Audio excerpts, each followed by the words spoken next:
Are coming to the U.S. Postal Service distribution center in Fayetteville. Postal Service says it'll keep mail processing in Fayetteville with plans to modernize that building, but they do plan to move distribution operations to Oklahoma City. This decision comes after an internal review by the Postal Service and public feedback. 5 News reporter Rachel Williams is live now there with more about what this all means. Rachel? Darren, Postal Service officials say the Fayetteville facility is a part of a 10-year plan to improve operations and become more efficient while saving money. I spoke to a few residents today who were a little confused about the upcoming plans. It kind of seems like a waste of resources. It seems like we shouldn't be cutting back on our services. We should be enhancing them. The Fayetteville Mail Distribution Center is staying put, but now as a local processing center.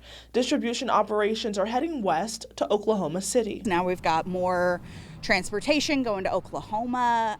Seems kind of like an ecological downgrade to be sending and shipping things further away when they're going to be shipped.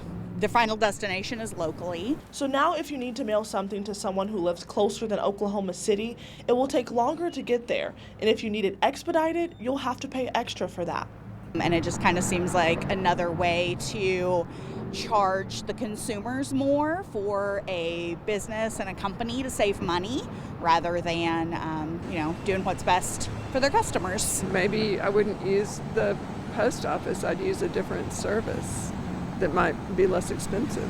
With the Northwest Arkansas region growing every day, residents say it doesn't make sense to not have a distribution center in our region. We're growing. We have more people using the post office. Why would we discontinue a service that already exists? It doesn't really seem fair. The post office is sort of like a huge institution in our country and something that a lot of people rely on, and it's just one more thing to add to the list in the times are tough category. In January, Congressman Steve Womack met with Postmaster General Louise DeJoy to talk about his concerns over the potential changes to the Northwest Arkansas facility. Womack says in part, quote, "Although I am still wary, Mr. DeJoy left me hopeful that despite the losses in this particular sequence, there may still be opportunities in the future to expand and provide jobs to meet the emerging needs of postal services." In their release, the Postal Service says there are no career layoffs planned as a part of their modernization plan. But for now, I'm live in Fayetteville covering news where you live. Rachel Williams, 5 News.